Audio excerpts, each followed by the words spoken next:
एक के बाद एक कांग्रेस की बैठक। समीक्षा में उपचुनाव हार पर मंथन। 2023 में कैसी होगी फाइट? कांग्रेस ने की रणनीति रिवाइज। उपचुनाव में कांग्रेस भले हार गई हो, लेकिन उसका वोट शेयर बढ़ा है। यही वजह है कि वो हार से हतोत्साहित तो नहीं है, लेकिन चिंता जरूर बढ़ी हुई है। हार जाने का गम तो है ही, लेकिन वोट शेयर बढ़ने के बाद मिली हार उसे परेशान कर रही है। 8 और 9 नवंबर को कांग्रेस में लगातार बैठकों का दौर देखा गया। 8 नवंबर को पीसीसी में उपचुनाव प्रभारियों और प्रत्याशियों की बैठक हुई। फिर कमलनाथ के बंगले पर 1-to-1 चर्चा हुई। इसके अगले दिन यानी 9 नवंबर को भी कांग्रेस के जिलाध्यक्षों और वरिष्ठ नेताओं की मीटिंग हुई। जो नतीजा आया वो ज़रूर हार का है, लेकिन जनता के आशीर्वाद से मैं जीता हूँ। जनता ने भरपूर आशीर्वाद दिया। पिछले चुनाव में 2018 में मेरे पिताजी चुनाव लड़े थे, उस वक्त उनके वोट 53,000 आए थे और इस बार मुझे 67,000 वोट मिले, यानी मुझे 14,000 वोट ज़्यादा मिले हैं। तो जनता का पूरा आशीर्वाद रहा, लेकिन इस चुनाव के हारने का मुख्य कारण रहा कि जिस तरह से 27 तारीख को शाम को जब चुनाव का प्रचार बंद हो गया था, तब भारतीय जनता पार्टी के आदेश पे प्रशासन द्वारा दूसरा प्रचार किया गया। तो आज़ादी की 75वीं वर्षगांठ चल रही है। इसके संदर्भ में बैठक थी कि देश की आज़ादी दिलाने में कांग्रेस के नेताओं की अग्रणी भूमिका रही है। बहुत सारे हमारे नेता शहीद भी हुए हैं और आज़ादी के बाद देश की जो तरक्की हुई है, हमारे नेताओं की बहुत अहम भूमिका रही है। इसके बारे में नई पीढ़ी को भी बताने का कांग्रेस पार्टी का प्रोग्राम, पदयात्रा, नुक्कड़ सभाएँ, संगोष्ठियाँ और यहाँ तक कि NSUI स्कूल और कॉलेजों में डिबेट करें। और नई जनरेशन को ये पता होना चाहिए। 2 दिन हुई समीक्षा बैठक में निकल कर क्या आया, आइए इस पर भी एक नजर डाल लेते हैं। कांग्रेस ने तय किया है कि अगले चुनावों के पहले बूथ मंडल कमेटियों का पुनर्गठन होगा। मंडलम और सेक्टर कमेटियों के निष्क्रिय पदाधिकारियों की छुट्टी होगी। कमलनाथ ने निष्क्रिय पदाधिकारियों की सूची बनाने के निर्देश भी दिए। महंगाई, खाद की कमी पर सरकार के खिलाफ आंदोलन की रणनीति बनेगी। सदस्यता अभियान के टारगेट को लेकर भी प्रभारियों को निर्देश दिए गए।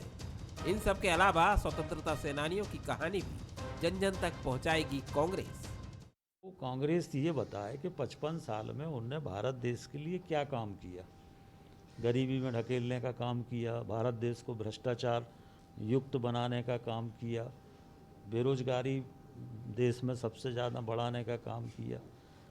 तो भारत की जो हमारी मूल आत्मा है, जो हमारे भारत का एक आत्मनिर्भरता होना चाहिए, वो कांग्रेस की सरकारों में नहीं रही और इसलिए देश के सामने आज अनेक तरह की चुनौतियों का हम लोग सामना कर रहे हैं। जिस तरह हार के बाद कांग्रेस समीक्षा में लगी है, उसी तरह जीत के बाद बीजेपी भी समीक्षा कर रही है। लेकिन कांग्रेस के लिए चुनौती ज्यादा है। वोट शेयर बढ़ा है, लेकिन वो जीत में बदल नहीं सका। शायद यही वजह है कि कांग्रेस उन कमियों पर प्रहार करने जा रही है, जिससे बीजेपी को 2023 में कड़ी टक्कर दे सके। लेकिन यहाँ देखना ये भी होगा कि कांग्रेस करके दिखाए, सिर्फ रणनीति ही न बनाए। नमस्कार, मैं हूं शरद द्विवेदी और हमारा आज का मुद्दा है हार के बाद प्रहार। रणनीति तो यही कहती है कि हार के बाद प्रहार ही होना चाहिए, लेकिन प्रहार करने के लिए एक प्रचंड मनोबल की भी आवश्यकता है।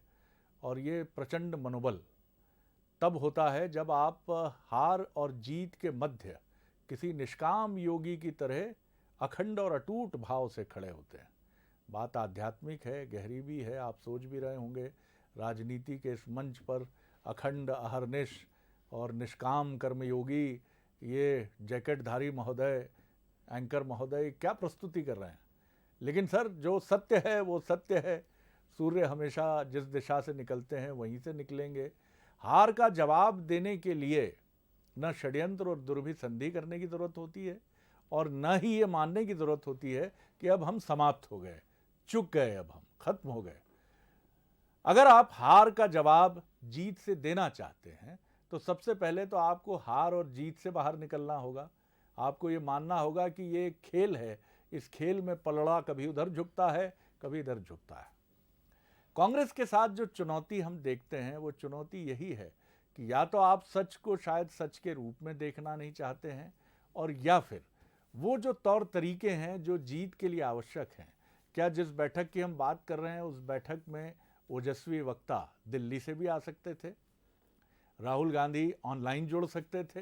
ये पार्टी का आंतरिक विषय है, लेकिन हम मेरे इसको सुझाव भी ना माने जाएं क्योंकि हम उसके भी अधिकारी नहीं हैं।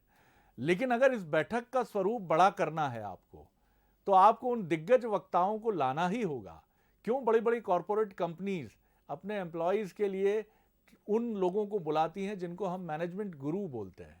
क्योंकि काम का दबाव 16-16 घंटे, परिवार से दूरी, और उसके बीच में जब उन्हें मालूम पड़ता है कि वो दुनिया के इकलौते ऐसे शख्स नहीं हैं जो 15 घंटे काम करते हैं और जीवन में अच्छी सैलरी और आराम की नौकरी, इसका कोई तालमेल नहीं है, तो वो समझ जाते हैं कि नहीं साहब, डट के डटे रहना है, कर्म करना है।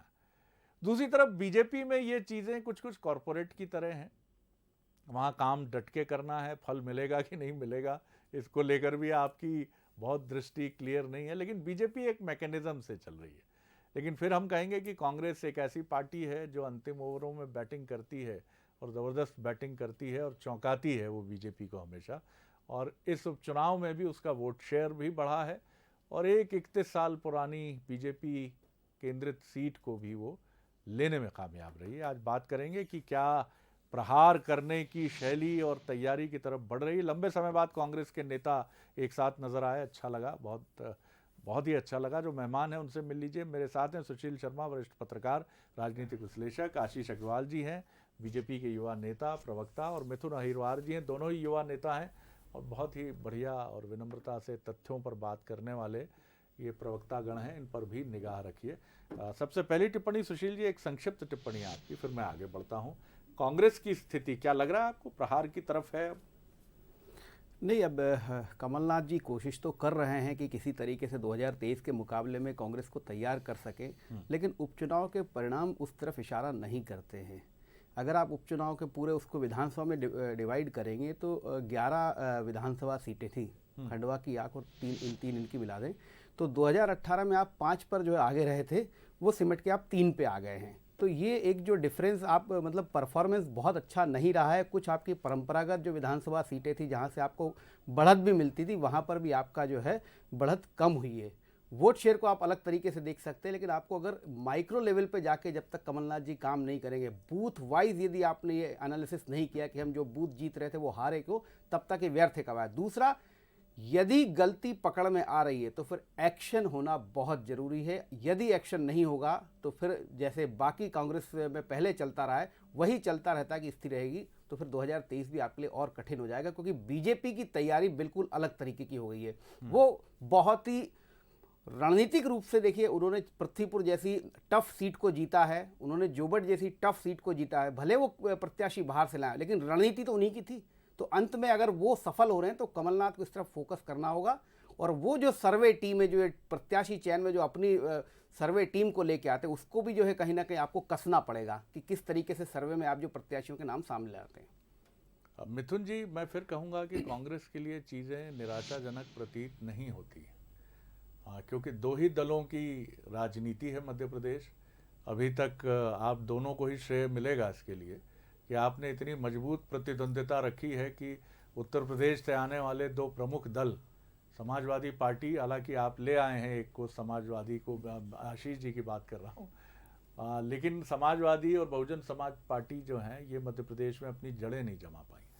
लेकिन जो बैठक आपकी होती है, इस बैठक का स्वरूप और विस्तृत हो सकता था, और ज़्यादा आपके पास थिंक टैंक्स की कमी नहीं है, बड़े बड़े नेता हैं, शशि थरूर साहब हैं और तमाम दिग्गज लोग हैं, वो आकर ये बात करें, बताएं। ठीक है, उत्तर प्रदेश एक बड़ा बैटल ग्राउंड है, आपकी प्रियंका जी कांग्रेस की सीनियर लीडर वहाँ डटी ही हैं, लेकिन मध्य प्रदेश भी आपका बहुत पुराना और प्राचीन गढ़ है, जिसके लिए आपको जिस तरह की एक ऊर्जा और एनर्जी दिखाने की ज़रूरत है, क्या वो है इस समय विद्यमान? शरद जी, सबसे पहले तो आपका धन्यवाद करूंगा कि आपने इस बात को स्वीकार किया। कई लोग परिणाम ऐसे बता रहे हैं जैसे कांग्रेस सब जगह हार गई हो, तो हम हारे भी हैं, हम जीते भी हैं, और हमारे पास वो आंकड़ा नहीं है जिसकी वजह से ये कहा जा सके कि हम ज़्यादा चुनाव पर हारे हैं, ज़्यादा उपचुनाव में हमारी सीटें आ गई। हालांकि जब हम इसको कोविड के सेकेंड वेव के बाद जब देखते हैं, 2021 में हुए चुनाव देखते हैं, तो 2 सीटें हमने जीती, 2 सीटें हमने हारी।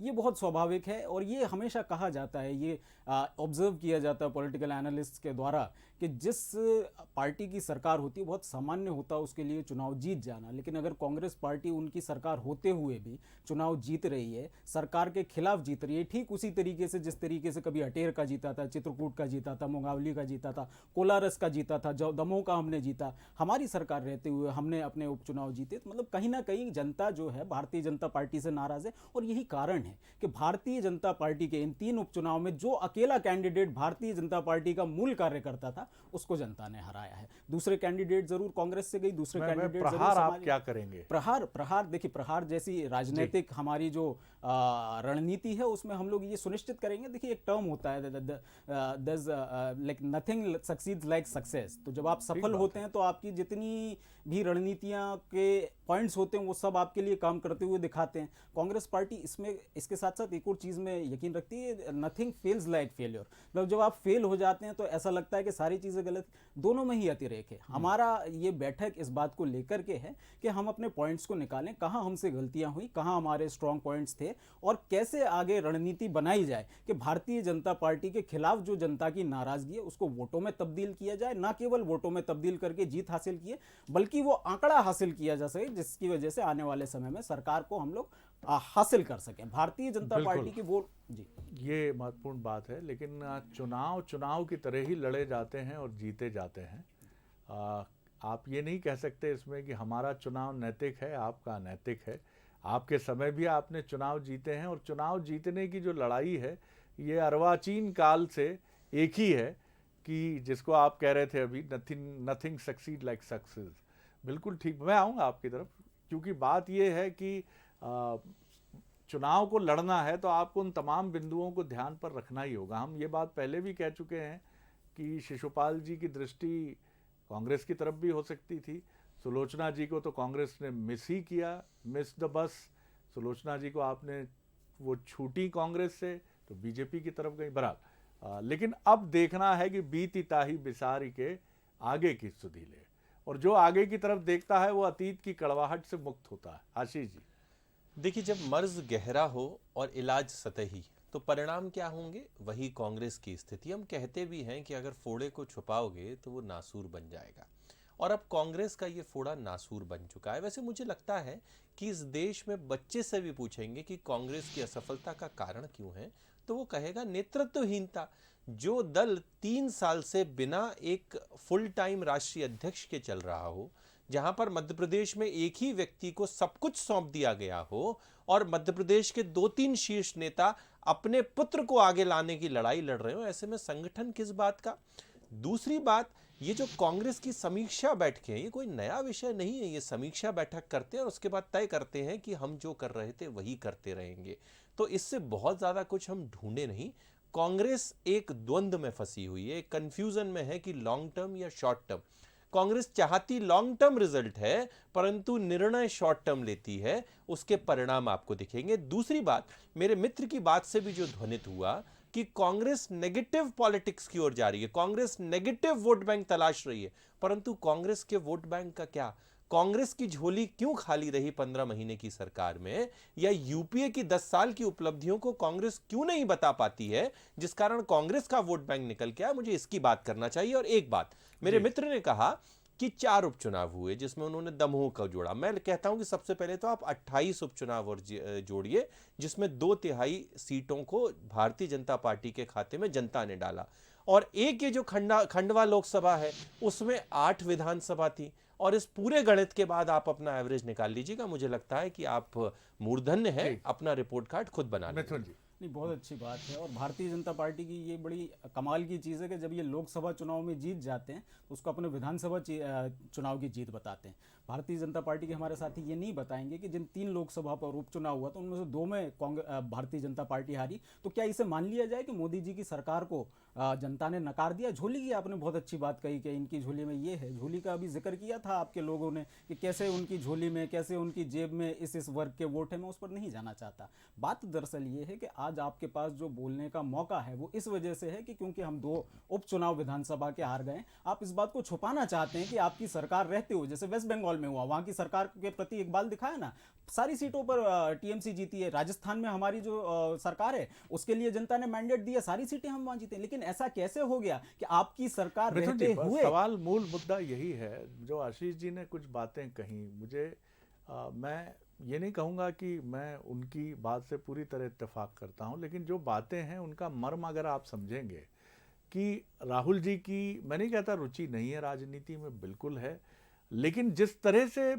इंदिरा जी के समय कांग्रेस को सहेजा और समेटा गया, उसकी कमी अपेक्षाकृत तुलना होगी, है ना साहब, होगी, तुलना होती। अभी भी कुछ लोग अटल जी से और मोदी जी के शासनकाल की तुलनाएं करते हैं, करेंगे, ये होती रहेंगी।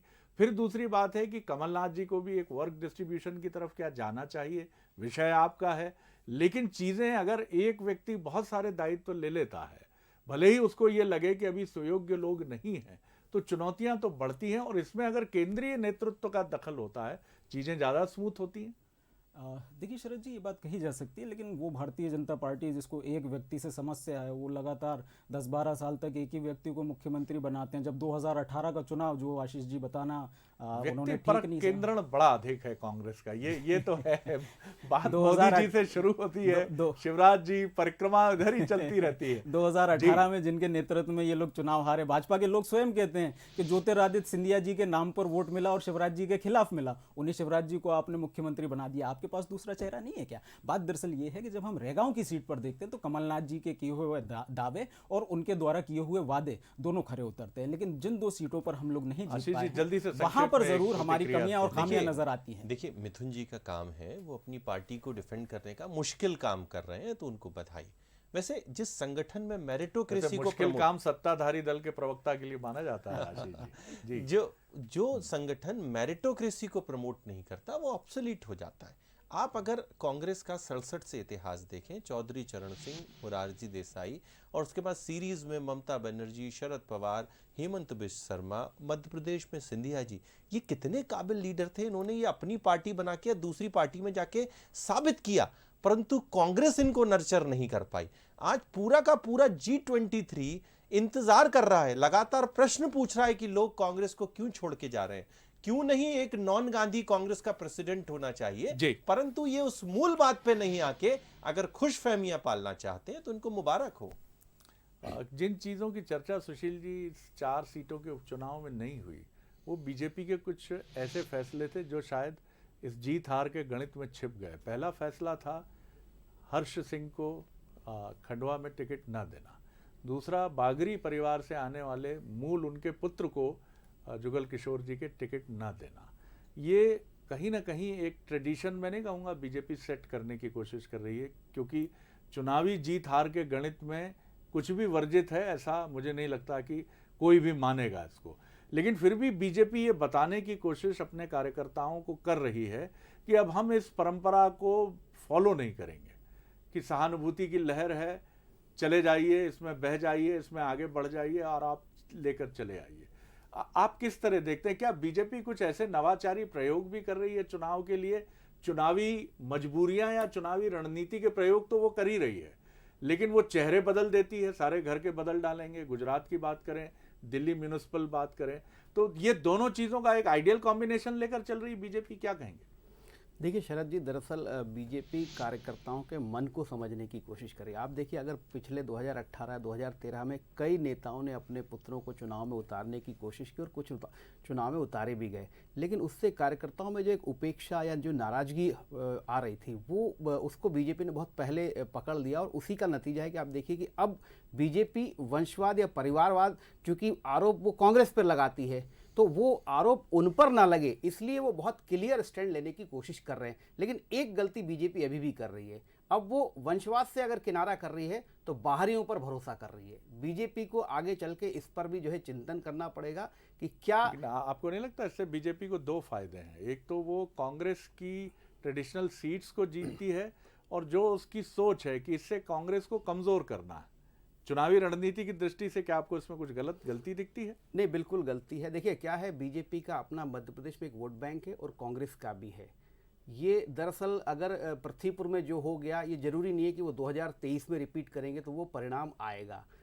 समय समय पे चीज़ें बदलती है, लेकिन जो कार्यकर्ता का जो स्थायी भाव बनता है वो बीजेपी के लिए या किसी भी दल के लिए महत्वपूर्ण है। अगर परिवारवाद को लेकर भाजपा के कार्यकर्ता नाराजगी व्यक्त करते हैं तो भाजपा उससे दूर होना चाहिए, क्योंकि हमने इसके पहले कई चुनाव ऐसे देखे जिसमें परिवारवाद के आधार पर बीजेपी ने टिकट दिया। बात कही है। एक चीज और जो मैं कांग्रेस को जरूरी है, कांग्रेस को इस पर चिंतन नहीं करना चाहिए कि कहां वो हार गए। बहुत सारे जवाब आएंगे, हर कोई बोलेगा। आपको मानधाता और रेगाओं पर चिंतन करना चाहिए कि आपने वहां पर जीत कैसे दर्ज की, वो क्या सफल टिप्स थे जिसके आधार पर मानधाता विधानसभा जो 2018 में आपको लोकसभा में जो हारे थे उसको आप 8000 से जीत गए। ये बड़ा प्लस पॉइंट। बहुत कम समय है, 30 सेकंड में अपनी बात आप और आशीष जी कहेंगे।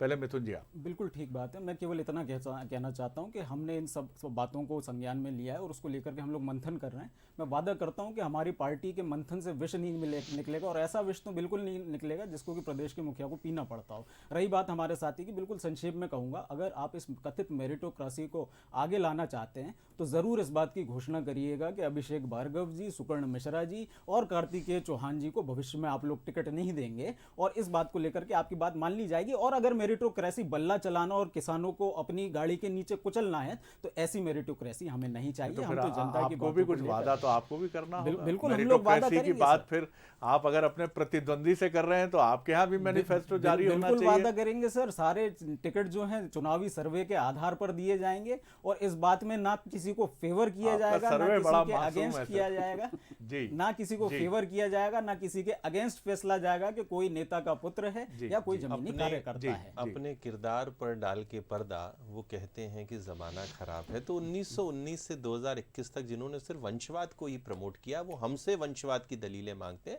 वो तो हमारा जो निर्णय है वो अपने आप में बताता है। देखिए, हम इस पॉलिटिक्स ऑफ कैलकुलेशन में ही चर्चा कर रहे हैं, जबकि बीजेपी की जीत का असल वजह है पॉलिटिक्स ऑफ डेवलपमेंट। जो हितग्राही हैं, जिनको प्रधानमंत्री आवास योजना, उज्ज्वला योजना, स्वच्छता योजना, ऐसी अनेकों योजना में उनको डायरेक्ट लाभ मिला, जो निकल के भारतीय जनता पार्टी के नेतृत्व के समर्थन में वोट डालते हैं, ये जीत का आधार होता है। और भारतीय जनता पार्टी वंशवाद की कभी समर्थक नहीं रही। हमारा कोई अगर राष्ट्रीय अध्यक्ष एक अगर परिवार से आया हो तो आप बताएं।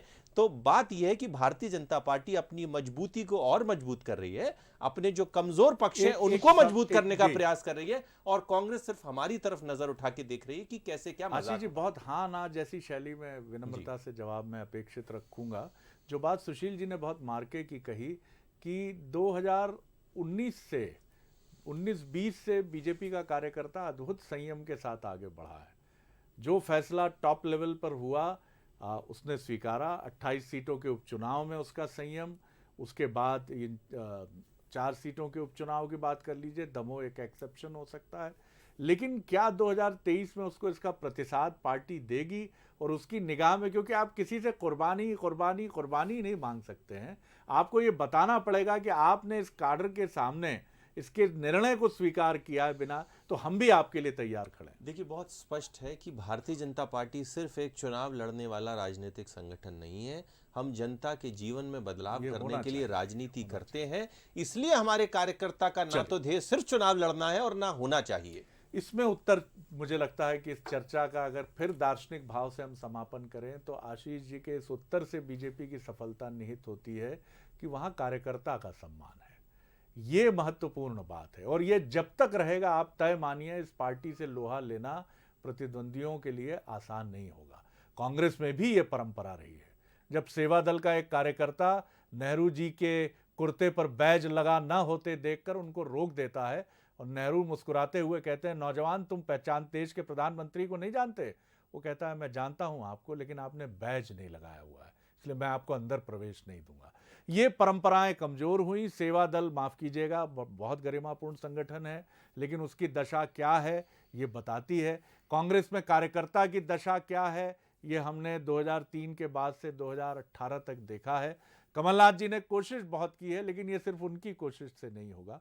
राहुल जी से लेकर, दिग्विजय जी से लेकर, सुरेश पचौरी जी से लेकर तमाम जी जो कांग्रेस के हैं, उन सबको 5G, 6G, 10G बनाना पड़ेगा अपने कार्यकर्ता को, तब जाके कनेक्टिविटी प्रॉपर होगी। और चुनाव रूपी ये जो वेबसाइट है, ये तेजी से, इसकी स्पीड बड़ी अच्छी होगी। बहरहाल शुभकामनाएं कांग्रेस को भी, बीजेपी को भी। आप तीनों का बहुत धन्यवाद, बड़ा मजा आया आज की बात।